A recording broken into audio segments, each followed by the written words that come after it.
Jack! I guess you're booking this. You had questions for me. Jack O'Hara.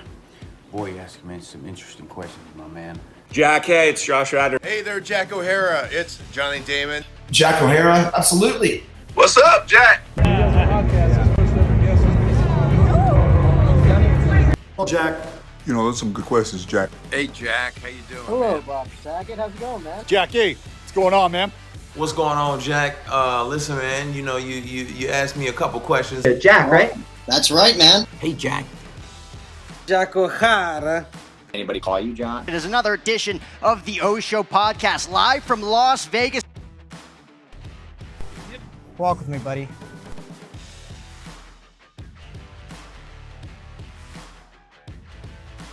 What's going on, guys? Welcome back to the O Show. We are presented by TickPick. You guys ever use TickPick to buy tickets? I haven't, but I'm gonna. So let me guess. Nashville Stars are the AAA team down there. Obviously, the Tennessee Titans. You guys have a lot of connections, so that's probably why you're not using the ticket app. So it's kind of like StubHub, Ticketmaster. We got a promo code. It's OSHOW20, capital OSHOW 20, for $20 off your order. The number one ticket marketplace in the country that has no hidden fees. So if you're looking to buy New York Yankee tickets this weekend, Yankees taking on the Orioles at home before they wrap up this road trip to Toronto, north of the border. Aaron Judge still looking for his 61st home run. 3 Yankee fans in the house, none of us from New York. Let me guess, Nashville. That's right. Clarksville was the other one? Watertown is Watertown. Watertown. Watertown from Nashville. It's about an hour. Okay. Yeah, I'm originally from Jersey, and I always say Manhattan's about 45 minutes. So, I'm from New York, basically, but it's not the same thing at all. It's not the same thing at all. You guys are in town for literally, less than 48 hours. Yep. Which is exciting. You got a lot of stuff going on. Two big entrepreneurs that you guys are going to want to know and listen to. You guys have quite the story, really. So, the Hiters, we got Nick and Rhiannon. Rhiannon. Mm-hmm. Just like you're the first Rhiannon I've ever met in my entire life, which is really cool. I love people with unordinary names, unlike Jack and Nick. Yeah, I would say pretty common. Is it really? Common. Well, my name isn't, but your names are. Yes, correct. yes. Yeah. I'm in a Facebook group with it's called The World of Rhiannons, and it's very interesting how many there are all over the world. Just being inspired by that one song by Stevie Nicks. So Stevie's one of my favorites. Fleetwood Mac. Probably one of the most influential bands back in the 70s and 80s. I'm a big rock and roll guy, if you haven't noticed. I wear leather jackets. That's I right. grew up on Foo Fighters, Guns N' Roses, Pearl Jam. I was listening to the track right next door here. I'm like, I would never vibe to that. Even though it sounds good, but I just never got into it. I think the one guy I was turned on to who I got a chance to meet was Post Malone. He came by. I regularly eat at Longhorn Steakhouse over on Metro Parkway here. Gotcha. I'm like a regular there. Every time I come and don't have to wait, they know my booth, everything. And Post Malone was there before me, literally 5 minutes, and they had him wait for a table. I guess they didn't know who the guy was. So Post Malone eats Longhorn. So he eats everything, That's it seems awesome. like, right? And I walked in, and they're like, "Oh, Jack, come to your booth." And his security team was really pissed. And I'm looking by, I'm like, wait a minute. That's one of the number one recording artists in the world, and they're seeing me before him. Yeah. So, that's probably the closest thing that I have to up the ante on a celebrity. What kind of music do you guys listen to? Really a fan of everything, but our son is a big into music, and he loves the Foo Fighters. The Foo Fighters are that's his jam, right? Yeah, they just had their tribute concert last night, Taylor Hawkins. I went to, I think it was the last Foo Fighters show in the States in February. They had it out here for Innings Fest. And that was the last show Taylor Hawkins ever did in the States. You were there? Just and I got the chance to, because as a journalist, I got the chance to go backstage. I got to meet the lead guitarist, Chris Shiflett, and then the keyboardist, Rami Jaffe. Oh, yeah. Because obviously Grohl, Hawkins, all those guys, untouchable. But Yep. hopefully that's probably my dream interview, to get Dave Grohl on the show. 100%. Which is a really cool guy. And then you guys being in Nashville, any interest in pro wrestling out there? Pro wrestling, holy cow. If it comes to town, it's sold out. Because they had SummerSlam out here for WWE, I saw. I grew up watching it, and not so much anymore, but, Hulk Hogan, Jake the Snake, Andre the Giant. That's the ones I know. It's it's changed a little bit. I got an interesting wrestling story about Rhiannon. So let's go. In the way back in the old days, when I guess it was TNA, Jeff Jarrett. Jeff Jarrett. And they were they were out of Nashville, and super cool dude. And they did some awesome stuff, put on some great events. But they used to have the ring girls. You know what I mean? And they would get those from all the prettiest girls from the bar scene, right? Because the bartenders, the shot girls, and beer tub girls, and all those things were great pick. And Rhiannon was on what? So what did you do? We got hired as ring girls. That's it. Yeah, and that was it. I mean, we pretended to get out of a limo in bikinis in January, and just walked around the ring. That's right. Yeah. It was pretty fun. So what were you like holding up anything? Because obviously like I think UFC so. kinda Yeah. took Like that the over, right? whatever, I don't even know the right word. Like in baseball, it's, innings, and I don't even know what It's the rounds in wrestling. So rounds. but they had them where I saw her, because that's how I knew she did. Is I just happened to be watching the pay-per-view because those are my buddies that are out there wrestling, and I knew her. And like all this, they pull up the limo when the wrestler's going to walk in, but the girls get out first. Yep. She was one of the girls. Is there any footage of that? There is. It was a magazine as well. And we were actually playing, when we discovered it, we were playing a game of Never Have I Ever. We'd been dating like for 2 days. And he said, "Never have I ever been on a wrestling show." And I was like, "What? How do you know about that?" Interesting. That's very cool, though. Yeah, it was one of my claims to fame, I guess. I don't know where the footage is, but I would love to see it again. Oh, my God. I'm sure it's in the TNA funny. archives. They probably have it Oh, she was somewhere. so smoking hot. It was too. the guy from Survivor, blonde hair. I can't remember what his name, Johnny something. That's who we were like arriving in the limo with. Oh, that's fun. I'll have to go back. I can't remember his last name, but he was at the time was very popular. Like everybody knew who he was because he was the winner of Survivor, and he was the guest, and we were, his entourage. So, how many takes do you have to do doing that? it was Or is just it the one. kind of just well, like out in the off limo, it cuff? was several. Yeah. Because somebody fell. It was not me actually. So yeah, several takes, but we got paid pretty good, and then easy money. Like maybe $300 or $400, and just for like 2 hours. Yeah. Oh my God. Yeah. I mean, both of you growing up in Nashville, there's probably a lot of people coming through, especially into today's world, because Nashville is one of the top cities, if not the biggest growing city alongside Austin. I'll throw Phoenix in there just because I feel like in a few years it's going to be basically Los Angeles, the way the traffic scene is these days anyways.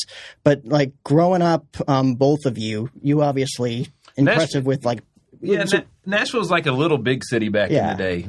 It was big enough, it had enough going on, but it still had that a small town feel. Like everybody kind of knew everybody, at least in whatever industry it was. So my dad was in the music business, so everybody knew everybody, and it was small enough that you could. It's inflated in a good way where I don't know if that's necessarily possible now, right? But it's grown like over the last 20 years and stuff. It's just insane the amount of growth that's come through there. Even in the last 5 to 7 years. Yeah, the skyline's not even recognizable anymore. Oh, jeez. And it can withhold all of it, too. Because I have friends in Austin that are like, we're not ready for this. Like the way that scene's growing out there. What do you think? I mean... Yes and no. I mean, there's still lots of like land 5 to 10 miles either radius you go, for people to get to. The downtown portion, nobody puts in the infrastructure first. It's build it and then figure it out, right? So that side, like the traffic, it can be pretty rough. Our rough is nowhere near like LA rough, and I don't know what rough here is, but at any given time you can be stuck in traffic for an hour to 2 hours. It's not awesome. Yeah. And back in the day, like when you guys were growing up, because you both worked in the bar scene, right? Like that's the story. And then eventually, owning a few bars, and then eventually getting to the point where you guys are just, what was it, like 75 plus agents, probably way more now. Yes.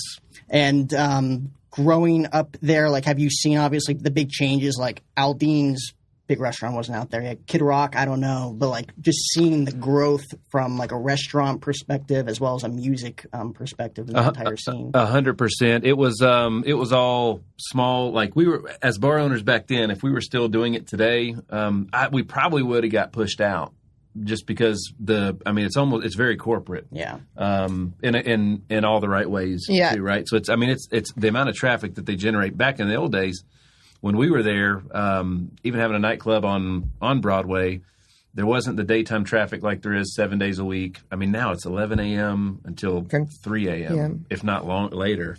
And back then it was, you built your business based on, this is what we do on Saturday night. That needs to be your overhead. So anything you do on your Friday, and if you had a third night, you were doing really well. Back then you had your Fridays and Saturdays, and you had to be really creative on how you promoted or marketed, especially the Friday early traffic.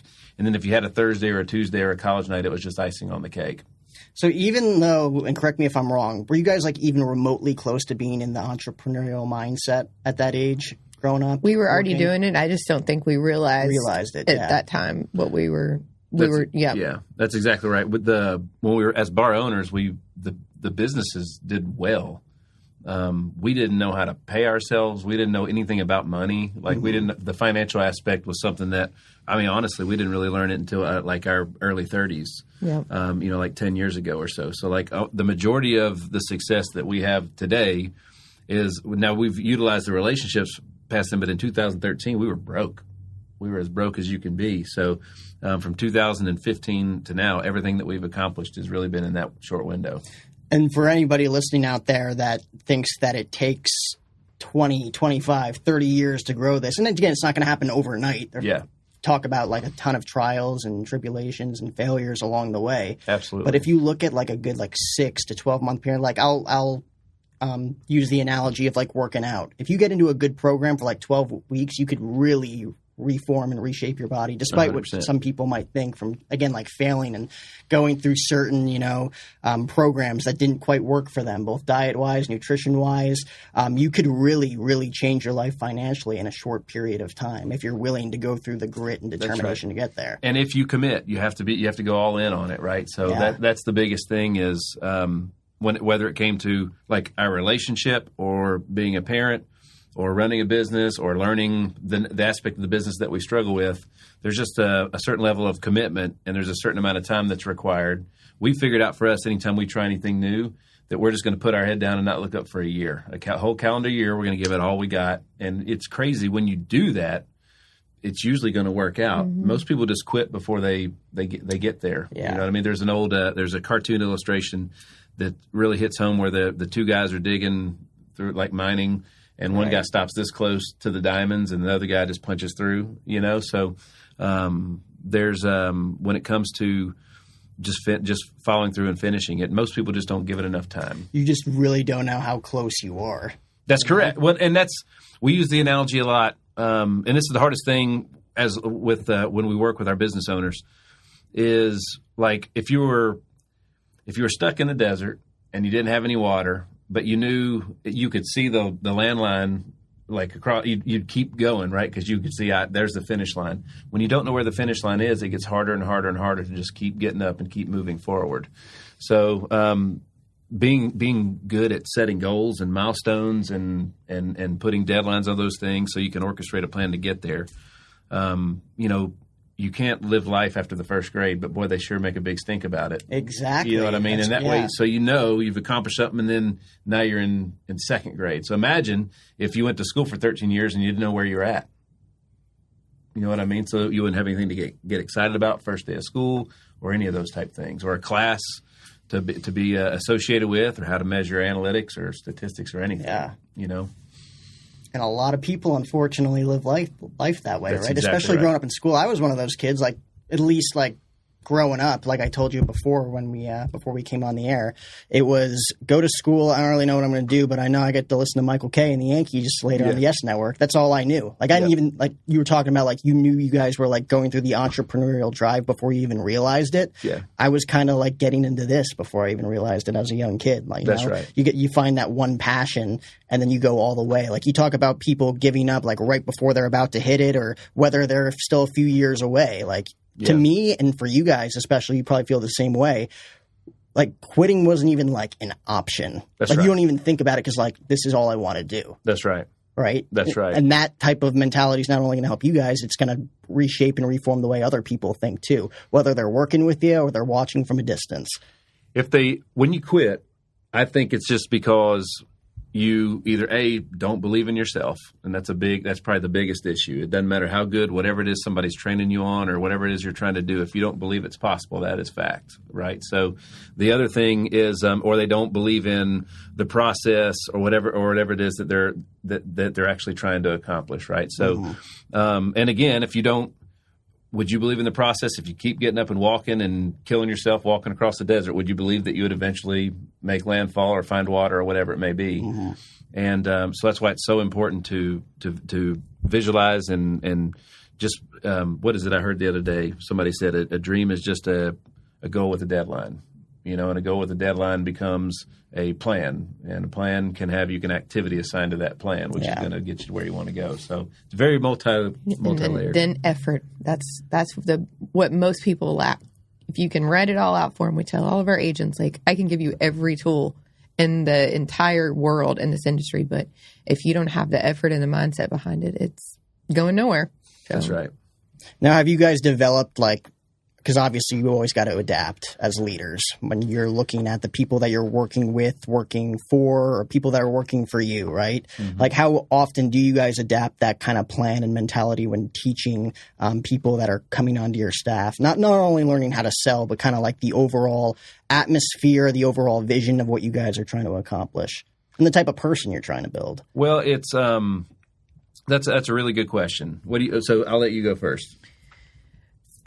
I think you adapt. I mean, now in today's world, the people coming in are either been paid because they hadn't went back to work yet. You adapt because those people's minds have been different. They have been changed because it's the work ethic just isn't there any longer. So you have to adapt to that first. Then they come in and they just don't know what they don't know because they haven't experienced it, right? They're all putting everything off because they're scared because it's inflation. I can't afford a house. I can't do any of these things. And then they come to us and they're wanting to start over. So we adapt by, just, I think, focusing more on the things we didn't have at that age and mindset, right? Like most people coming to us are in their 20s.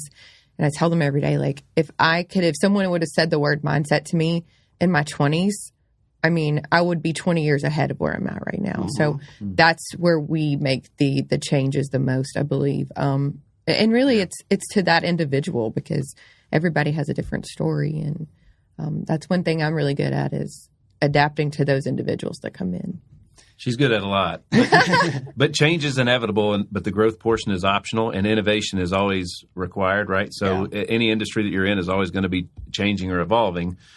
But when you start something, it's usually started on a set of guiding principles or fundamentals that's your foundation that you're building up upon, right? So for us, we have just come up with a set of questions that are directly aimed at our guiding principles. So when it comes to growth or innovation or any type of change, it still has to be in line with the reasons that we founded it in the first place, right? So at the end of the day, if you just do that, you can win. And it all comes down to the person, too. I think this next generation of, young kids coming up through the ranks in high school and college really have a lot of opportunity. You just have to really tap into it because I feel like this generation's either going to be, something we've never seen before in a really good way or something we've never seen before in a really bad way with some kids and how they're being raised. I think it's going to be easier to win than it ever has been because there's going to be so many people that maybe won't. So I think that the cream will rise to the top maybe quicker just because of just the way things are. But we're 42 years old now, right? I think almost next month. How old are we? No, it would be 43 next month. That happens in your 40s. No, we're 40. We'll be 42. Oh, we'll be 42. Yeah. Oh, hey, I'm only 41. That's good. Do you guys have friends that won't tell their age or be like, I'm 35, but I'm actually 45? No. Yeah, ages, I still feel the same as I did 10 years ago. Yeah, it's just age. Age is just a number. 100%. But I think that people are getting the education that they need to be successful. The thing is if you go to college, you get a marketing degree, they're going to teach you everything about marketing except for how to generate revenue with it. Yeah. How to apply it to make to start a business or benefit a business, which is, there's a sales issue that nobody's being taught how to do that. And everybody is in sales. If you talked your parent, mom and dad into a cookie as a kid, you sold them, you closed them, right? So, and we have 2 kids, and both of them are pretty dang good at closing. You know what I mean? But there's just an application. You tell them the story about the algebra the other day that proved our point when you posted on your social about another day I didn't use algebra. Oh, yeah. Everyone said, well, yes, you did. If you do this, you use it. And I'm like, oh, well, these are all the examples. But no one ever, I didn't even realize I was using algebra because in class, you're just in the classroom setting, you're taught X plus Y times Z. You know, you're not taught how to apply that in everyday life. Like, you're going to use this to calculate your percentage of your attachments of a certain product to your business, right? You know, and it was mind blowing. Nick wanted to go on. I was there. like, see, that's the problem is nobody even knows they have what they need and how to apply it. Like that's the whole issue with school. Like, do you go to college? Do you not go to college? Well, if you can measure a return, then you should go. Like, you know, like name one other time in your life you'd go 6 figures in debt and give up 4 years and not know what the return is. Like in business, that would be like nobody would make that deal. Do you think? I think learning through the experiences, though, is what's going to teach you at all. Because to go back to like kids not really knowing what they want, figuring things out as a teacher, from a teacher's perspective, and I think there's a lot of teachers that would like it to teach it that way. 100%. Of like, here's a situation, here's how you're going to apply it in life. But everybody else is going to have different avenues that they go down, different passions, different experiences. So it's hard to get the same point across as opposed to being like, here's the curriculum, just teach it this way. It's easier this way. Teachers are some of the greatest souls on earth. Yeah. You know what I'm saying? They're definitely not in it for the money. It's for the passion. Yeah. And they're so underutilized. 100%. You're exactly right about that. I had some amazing teachers as a kid, and you know, but that was the school. The system has changed dramatically. I don't know if those people could have gave me what they gave me in today's world. You know what I mean? So, and they're all retired now, and I don't even know if they understand how much different it is. Like, you know, one of my favorite ones gave me the one and only spanking I ever got in school, and you can't do that anymore. No, absolutely not. But yeah, I got a spanking in school, and it was, you know, didn't do that again. I never got one. You know what I mean? And then as a substitute, so when I was playing ball, substitute teaching was one of the odd jobs that I had. Oh, and really? Like, and it was I had a buddy that was a teacher, so I always got to do his class, and it was in high school. And like, dude, like teachers got it rough because like these grown men are basically standing up saying like, I don't care what you say, I'm not doing it, you know? And it's like, well, what do you do with that? Yeah. Like just, you have no control over the classroom. If there's somebody that's in a position of authority, they have to be able to have authority. Yeah. They have to be able to have authority. And that kind of goes back to leading by example. Because I know like you guys, at least a few years back when you were like teaching people how to sell, you guys were still selling, right? Showing them how to We're do always it. selling, baby. Yeah. We're always selling. Because still to this you day. still believe like that's like the number one best way to show someone how to do something is literally showing them that you're going to do it with them, alongside them. The revenue cures every possible situation. So as a spiritual guy, there's, you know, the man-made grades in school. That has nothing to do with getting you to heaven or whatever else you believe in. And your money doesn't have an effect on that either. Yeah. So we just look at in school, we got grades. Well, now we just look at our bank account as our report card on how we're doing in this lifetime, right? So how good of a student are we? We also run our time by the same by the same like accounting system, you know. So most people don't know how to manage their time. They've never really learned how to do it. They were told when and where and for how much their entire life. Show up at 8:00 for school. You get out at 3. Baseball practice starts at 3:30. It goes till 5:30. Yeah. Go home. Your parents like get to do homework for 2 hours. Bedtime, lights out at this time. Wake up at this time. The moment somebody gets a chance to control their time, they're going to hit the snooze button just because they never had the opportunity to do it before. Yep. And that's momentum in the wrong direction. I'm trying to think back. I remember my senior year in high school. Algebra, geometry, biology, like stuff that I don't like. If you put me back in that situation now, I don't think it benefited me at all. And then you talk about like baseball practice after school. It was literally BP or shagging flies for an hour. Then you take IO. That's it. And then looking back at that, I'm like, I don't think that was a very productive day at all. Well, I mean, what were you trying to accomplish, and like, was there a better way to do it? You know, knowing like your GPS only works if you type in the final destination, the end spot, right? So when people get like, we ask our business owners all the time, like, how do you measure if you won the day or not?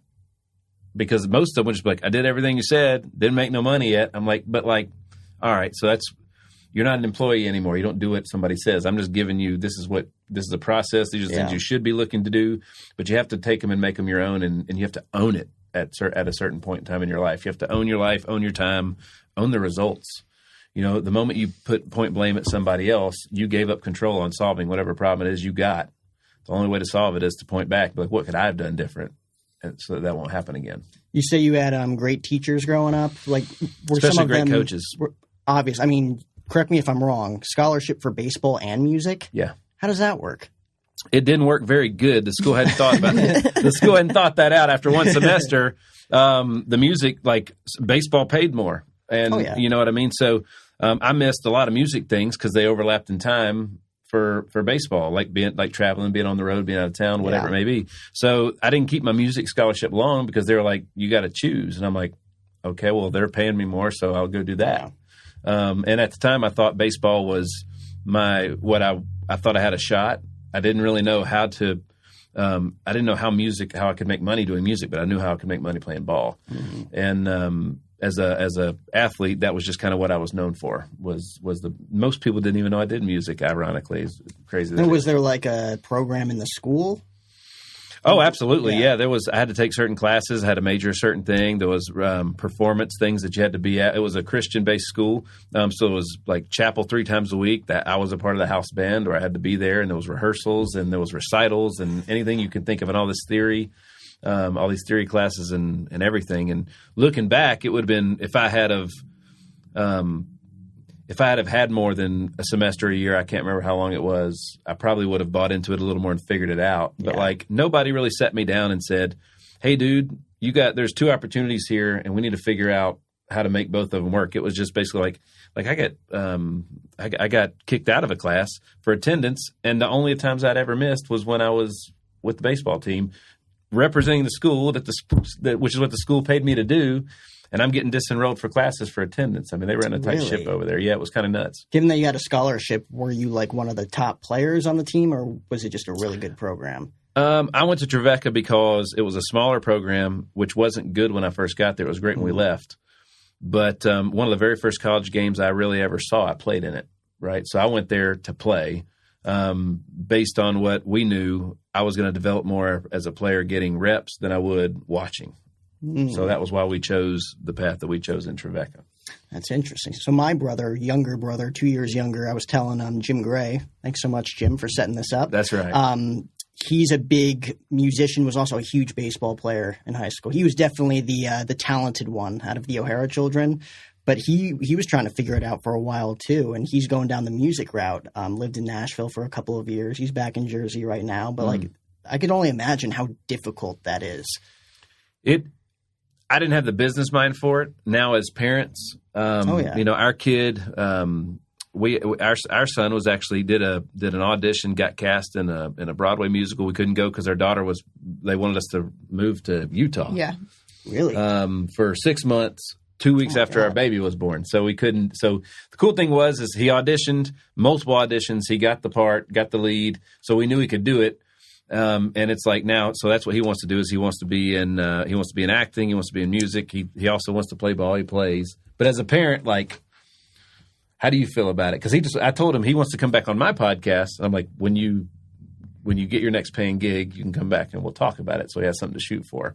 Oh my God. You know what I mean? So I don't know what you think about it as a parent. How do you know, if we're doing the right thing for the kid? How do you know we're preparing them for the next chapter, whether it's music, acting, or an accounting job?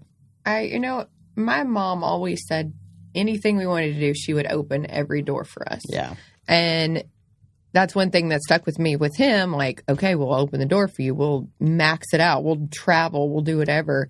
And until he says, hey, this isn't fun, I think as a parent, you're doing a good job, and when that kid gets home from school and he's had a rough day, instead of going inside and being mad, he goes out and plays drums for 20, 30 minutes at a time. And for him, giving him an out for his emotions like that, as especially as a teenager right now, I just love it. And I'll be like, hey, watch the baby. And I'll go in his room and she's sitting in his beanbag and he's playing the guitar with her and singing. And, for me personally, I think we're doing a great job because those moments that I get to capture in my core memory and just stop and pause, I'll remember those for the rest of my life. Oh, yeah. As her being 1 and him being 13.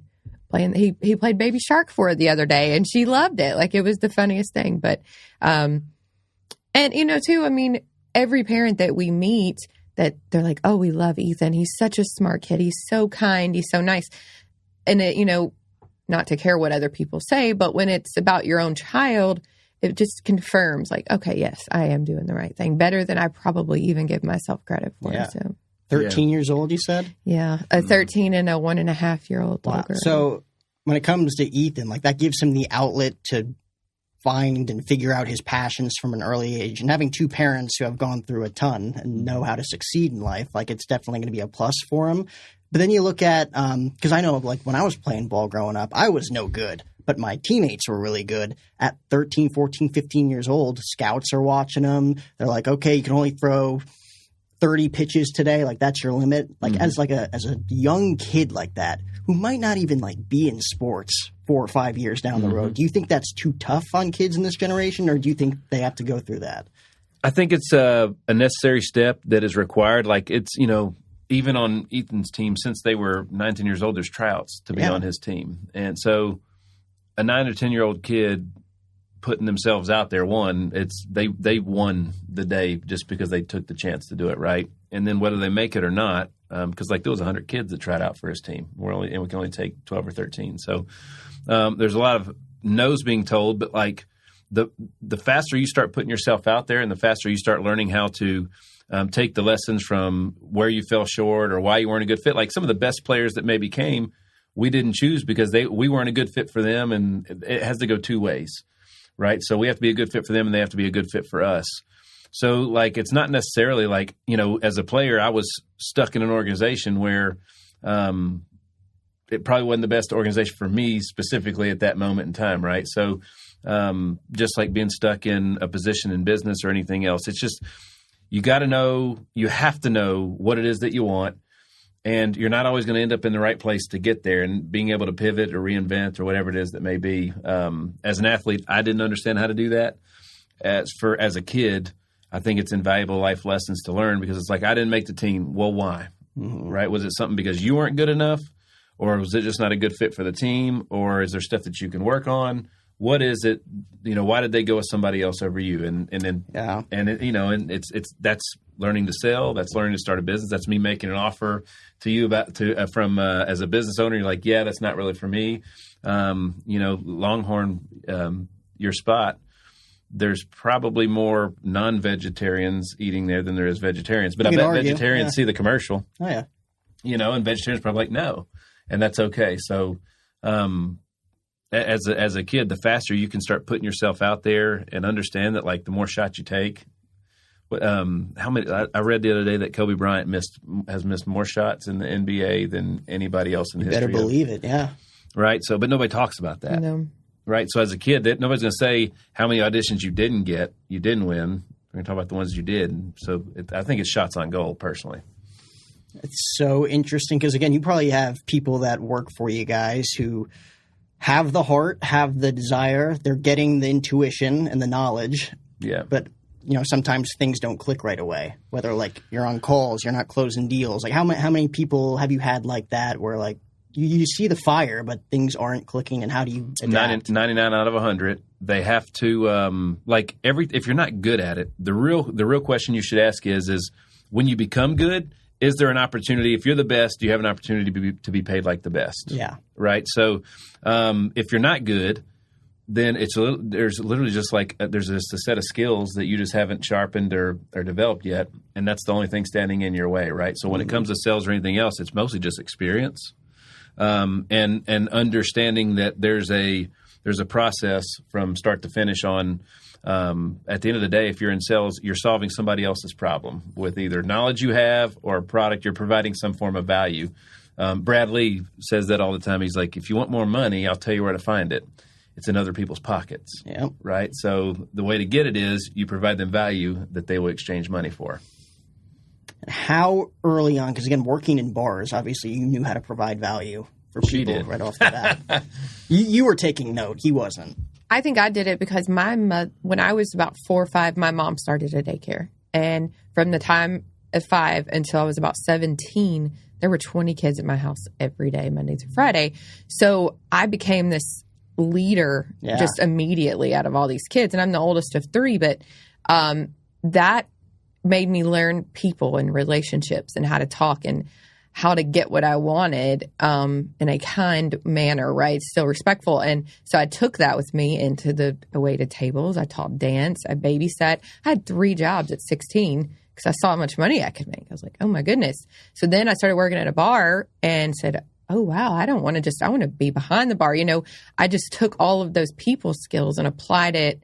And again, I didn't even know I was doing that until my 30s. I'm like, oh, wow, I was really selling things and I just didn't even realize it. But I took all of that throughout every place we were in. And at the end of the day, where we are now is because neither one of us really burnt bridges in any of those relationships. If we left something or something went wrong, I was always going to go back and try to fix it because I never wanted to burn that bridge. At the time, I didn't know why, but in the insurance and what we're doing, all the things we're getting into now, those relationships are where all of those sales are going to end up coming from, whether it's directly for them or people that they know. So, yeah, there's you can look at people that have a lot of money and the people that don't, and if you just stopped and looked at their relationships, that would tell you a lot about. I mean, they would be directly in line with what their net worth is or anything else. Like, so the people with the most money usually have the highest in relationships. You know, that phone book is so incredibly.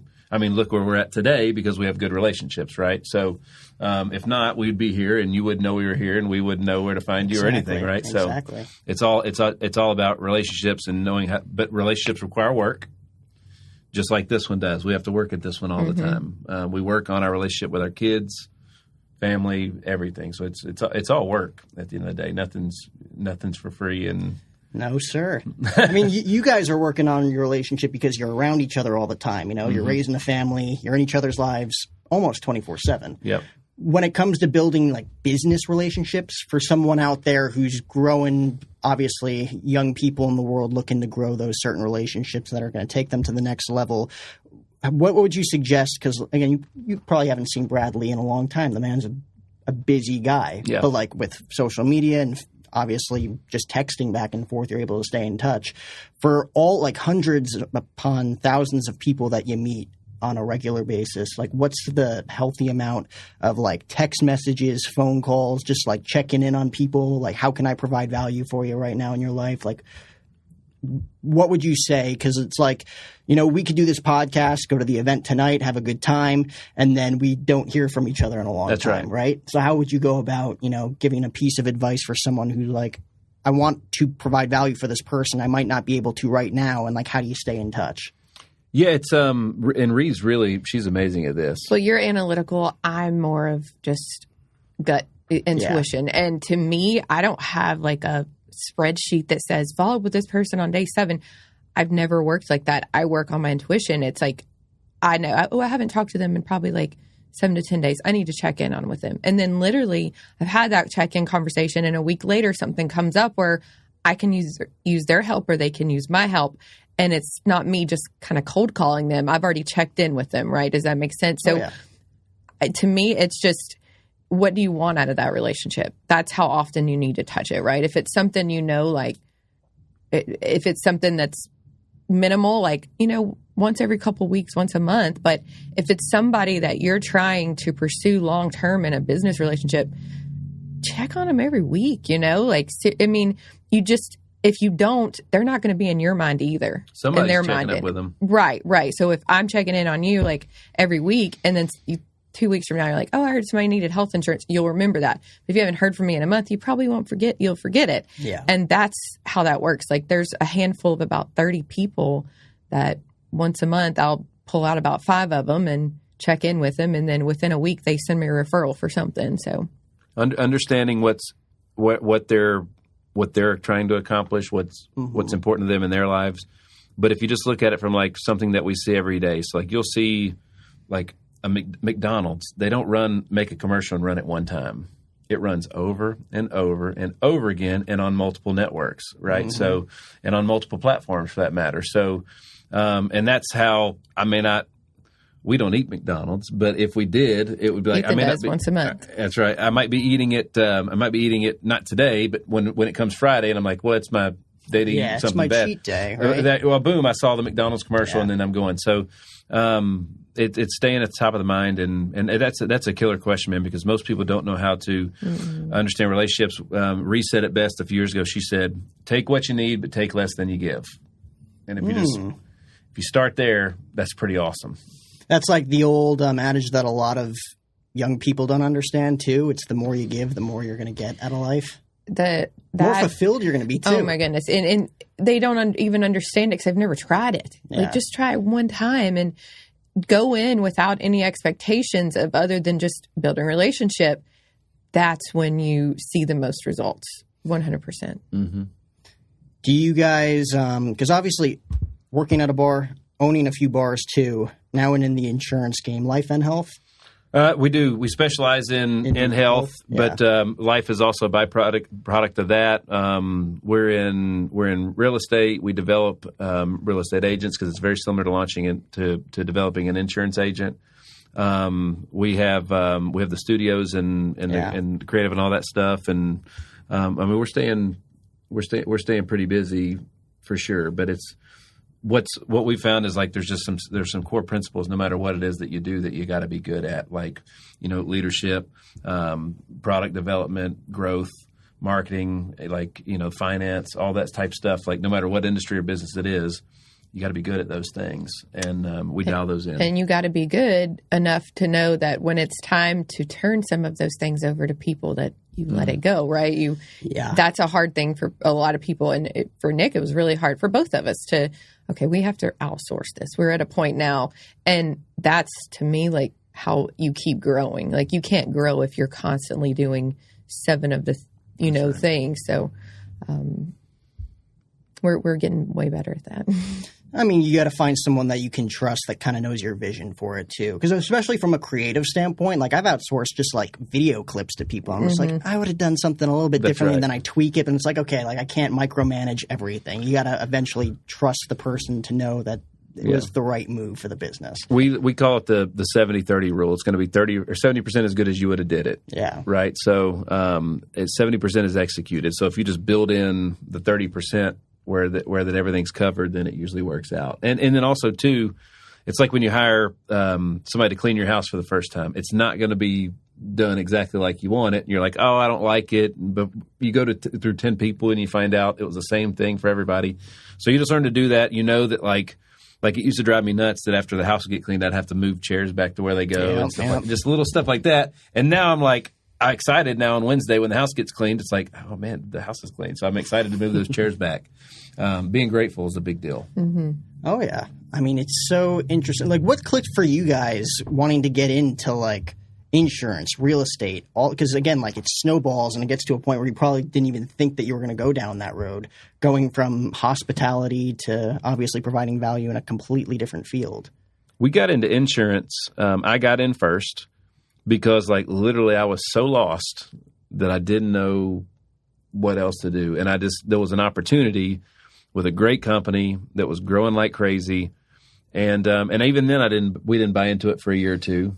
But once we did, everything changed. So like we actually went to, we hired, like we had a mentor or a counselor, I guess it was our pastor at church, to work on our marriage, our relationship. And then like, he helped me figure out that like I was trying to do too many things at once. Everything was diluted, including my focus. So he was like, just pick something. What's the thing that can help your family the most right now?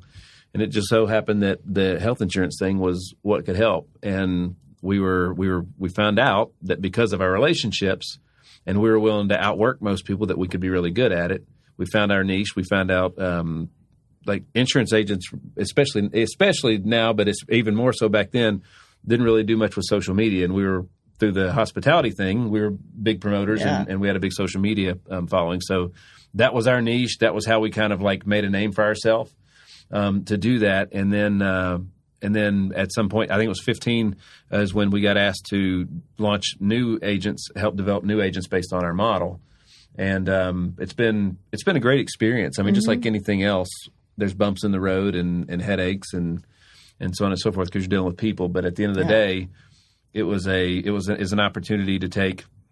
Let me say this: every single person that has come in and we've helped them launch their business, if they were happy doing what they were prior, they wouldn't be there. So they're broken and probably broke when they get there, right? So you're literally launching from the hardest. You're underfunded. You don't know what you're doing. You don't know anything.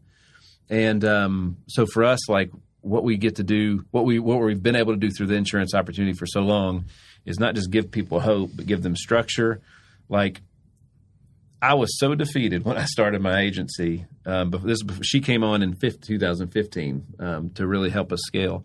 But from 13 and 14, it was just me, and it was dark. It was a dark time. It was hard. I didn't know what I was doing. I was like, I even questioned, like, is this really what I'm about? Am I really an insurance agent? Like, it took me a while to just buy in that, like, it doesn't really matter what it is that you're doing. I learned to find fulfillment in the value that we helped with other people. Which, I mean, that goes back to, like, even to piggyback on you talking about having those relationships kind of in place already when you were kind of figuring out what your next move was going to be. Like, you were developing those relationships when you didn't even know you were developing those relationships. And then you have to dig yourself out of that hole from a mental standpoint, of not really having any fulfillment in doing what you're doing. Yeah. Because you're thinking about, like, this doesn't fulfill me, but, like, what I'm providing other people, that fulfilled you in the long run. That's it. I mean, like, dude, how old are we again? 41. 41 years old. Like, there's so few people like you at your age. Like, you got the world by the balls, bro. Like, so far. No, it's a lot of room for error. 100%, because, like, 10 years from now, how much smarter are you going to be from the experiences that you had? Like, you're going to be a totally different animal in 10 years. We didn't really start doing that. I guess we did in our 20s, but it wasn't intentional. You're very intentional about it. It was in our 30s when we finally actually started sitting, like, we're going to measure things. We're going to count what counts. We're going to measure what matters. We're going to have goals with deadlines. And we're going to build our lives around those things so that we can make sure that we hit those. Until we learned how to do that, it was just unorganized, unsuccessful chaos. It was a different era, too, though. I feel like if I grew up when you guys were growing up, I don't know, because, again, like, we went to college without internet, dude. We know each other through social media, right? That's right. This probably wouldn't have happened without the help of social media. That's correct. So, like, there was only one way for you guys to do it, by trial and error, figuring it out day by day, brick by brick, Where, like, I have the opportunity to really take a look and analyze things. Like, okay, it's trending over here. Like, YouTube's really getting big. Yes. Podcasting, everybody should get into it. You look at insurance, solar, just tech companies along the likes, invest in those. And it's obvious you can see the numbers. You just got to look them up on the internet. Which, That's right. You guys didn't have all of those opportunities. Oh, man. Like, just the opportunities through things like merchant services, stuff that we would have never thought about that we would even be involved in to any degree. And then it's like, it's about relationships. How many people can you help with the tech or the innovation that you have access to? And a lot of times you help people through other relationships. It's a referral or an introduction that's needed. So, like, at the end of the day, man, like, you just look at the people that are killing it. Nashville's, they call it a drinking town. That just means it's a going out town. That means you got a network town. It means you need to be there. You need to be present. The people that are usually the most successful are around the most successful people the most. They're around those relationships. They're not sitting in an office somewhere standing at a computer screen all day by themselves. Nope. And it's funny, like, you're not taught these things growing up. That's correct. Going back to the school system, it's very interesting looking back at everything, thinking, like, did I really need this? I think the most important thing that kids benefit in school from these days are just building relationships, whether that's having friends or, like, being on a baseball team or being a part of the music program. Like, you're developing social skills above everything else. It's crazy, too, because, like, my parents they come from a different time when the dollar had a different economic value, right? So, like, if we buy $1 million property, it's no big deal. But when if I told like my dad or my mom we bought $1 million property, they're like, good, because $1 million was such a big number back then. Like when you ask them, hey, so when I get out of school, I'll be 23 years old. I'm going to be $150,000 in debt, and I'm not going to have there's going to be no guarantee of a job, and I'm going to have I'm really not going to know how I'm going to help. I'm still going to be starting in the mailroom or starting from the bottom. They would be like, if you didn't tell them it was college, they'd be like, that's the dumbest thing you should ever do. Because then they're going to, by the way, you're going to get married and then buy a house right after that. So now you're probably high 6 to low 7 figures in debt before the age of 30 with no true career path. Like, when in the hell is that a good idea ever else? Just take college out of the equation. Now, if my kid's like, should I go to college, Dad? I'm like, sure. What are you going for? If he says I'm going there for 4 years of relationships, that's something you can measure. You know what I mean? That's something you can measure. If you get out with a trade and there's a job waiting on you when you get out because that education is required, like to do what you do, there's some level of education that's probably required for people to take you seriously, right? Oh, yeah. So it was probably a good move for you to do a certain level of education. Absolutely. My parents would argue that fact for sure.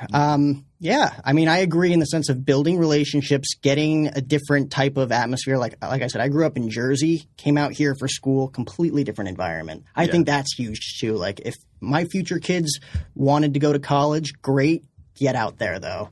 Yeah. Like, don't go to ASU if I'm still here, Like don't go 15 minutes from here. That's right. Like, well, you got to get out and experience. So like you've traveled. I've traveled. I heard Steve Harvey was talking about a flea and how a flea can jump like 100 times what it should be able to by the size of its body.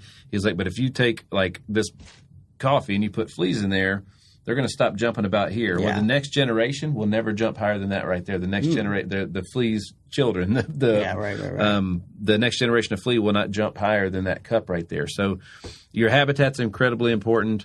It's funny. Most people that make like 40 or 50,000, you ask them who they spend their time with, people that make 40 or 50,000. So as parents, when our kids get in trouble, it's happened before. There was, he normally don't do those things. So who influenced him? And you're like, hey, dude, I don't know if you should hang out with that kid anymore. As adults, we don't do that. As a matter of fact, I don't know if we ever do it for ourselves. We only do it for our kids, and then they'll do it for their kids. Yep. But for whatever reason, we don't audit our circles. We don't check. Like if your habitat's unhealthy, I guarantee you, if some part of your life is unhealthy. That's a great perspective in looking at it from that way. Because, again, like even some parents I knew growing up will not discover that and tell their kids that. Well, it's like, if anything, just a trajectory or the career path that the people you hang out are on.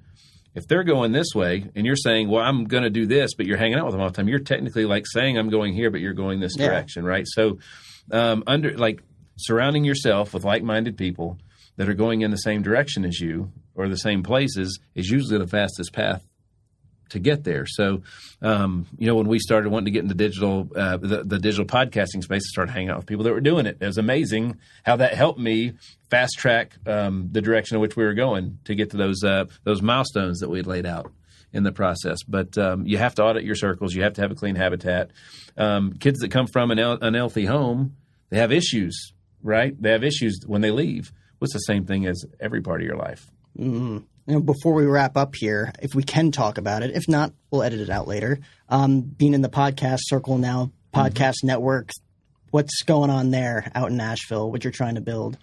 Well, we're really excited about this, aren't we? So first of all, I think every business owner, every high level executive should have a podcast. Any artist. Yeah. If anything, it gives you a content for a source for content, a high level source for content. It has if podcast wasn't involved, you and I probably wouldn't be talking today because we wouldn't have this place to meet in the middle. There's been amazing people that have come on my podcast that. For me, it was the best networking tool I could find because now I have a reason to call these people and say, hey, I need you to come in. We can talk about this. So podcasting is unreal. There is not a lot of great studio space in Nashville yet. We're fixing that. Which really surprises me. Well, there's every other type of studio you can think of if you're cutting an album or writing a song or anything like that. But there's not a lot of you just look at the podcasts that come out of Nashville, and it's a lot of people sitting in their living rooms and stuff. So we have a place in town we actually built it in our insurance office to start. We call it the Hit Lab, and we built it for us so we could shoot training videos, film our podcasts, shoot any type of advertising we wanted to do. Just have a really high end place to do that. And people started calling and saying, "Hey, dude!" Like they would come in, and and the coolest part is it's the moment somebody comes on a podcast, they want to do another one. So we call it the test drive. Everybody that comes in to look at the Hit Lab, they sit in the seat, we mic them up, they put on the headphones, and immediately they're hooked. Yeah, right. It's so cool. It's such a fun thing. I look at it as just like it serves the same purpose as like the Tonight Show or any of those daytime shows where people can go promote their movie, promote their next project. That's right. You're the star, basically. That's right. That's how you plug it, right? That's right. Are they so, able to like put up their own logos and stuff? Absolutely. Oh, dude, you can do all kinds of stuff. We share all of the raw footage with all of our guests, so they can take it and cut it up and use it for their own stuff if they want. It's great production for the podcast. I mean, dude, you've interviewed some unbelievable. We're just getting started, people. Too. Yeah. Freaking Magic Johnson. Like, oh, my gosh. Magic was an awesome guy. Yankee people. Mariano Rivera's coming on the show very soon. Oh, my gosh, dude. Like, that's a bucket list thing for me for sure. Oh, yeah. Oh, I mean, I mentioned pro wrestling at the beginning. Chris Jericho, if you know the name. Oh, yeah. He's probably my biggest idol growing up from, like, a creative standpoint. All the characters that he played, obviously being a big pro wrestling guy, huge rock guy. He's got his own band, Fozzy. I didn't know that. Yeah. Which is crazy. He does like his Jericho cruise every year. I'm trying to go this year just so I can like go and just hang out with the gang and stuff, and also network. You know, you never know what type of value you could provide for someone like that. For whatever reason, we have a connection. My brother, like I said, a musician, might be able to play a drumming track on one of his next records, which is really cool. I'm like, can I like travel with you? Whenever you guys go? I think it's going to be out in Nashville is where he's shooting it. So I'm definitely making a ton of trips out to Nashville soon. So I want to check out the studio. I want to check out the new place too, see if I can do anything there from a production side, booking stuff. I've gotten into the booking agent side of things too with other shows. So excellent. I'd love to collaborate with you guys when that's all set up as well. Yeah, there needs to be more like circuits. Like you know, if you got a movie in Hollywood, you go on this show, that like this, like clockwork, right? So and I think that's they kind of exist in podcasts, but it could be it's not. It's almost like a underground thing. It's you got to build the audience, you got to build the marketing and the promotion on social media. It's like it's a full-time job. A lot of people have full-time jobs on top of that too. That's right. And you got to have the production value. The difference between a trash podcast or one that doesn't reach a lot of folks versus one that does is you can just start with the production. You know what I mean? So how serious can you take it if the production's bad? That's very true. I think if you have a really good production, like people are just going to tune in like, okay, there's a voice here to be heard. That's right. As opposed to doing it in your mom's basement. You're starting out and you don't know what the hell you're doing. And that's a great place to start. Oh yeah. Steve Jobs said if you don't have to release a second generation of whatever it is that you developed, you waited too long to release it in the first place. So like that's totally cool. My podcast started with me just recording coaching calls for other business owners and releasing footage from that while I was sitting at my desk, right? Mm-hmm. So, wow. Well, I have a ton more stuff I got to ask you guys at some point. I know we're both running low on time here. You guys are here for a day, getting a lot of stuff done. What's the event tonight? It's put on by Lux, which is a great. It's a unbelievable networking tool, but it's a little organization. They do a lot of high end events.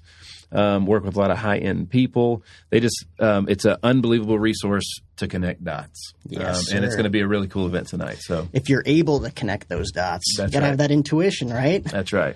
But I appreciate you guys coming on. We got Team Hiter in the house. Where can we follow you guys on social media? You both have your personal ones, but do you guys have a joint? We do. So Team Hiter's on all the major platforms, just at Team Hiter. right? Spelled just like the last name, Hiter. Everything personally on hers is Rhiannon Hiter, and everything mine is Nick Hiter.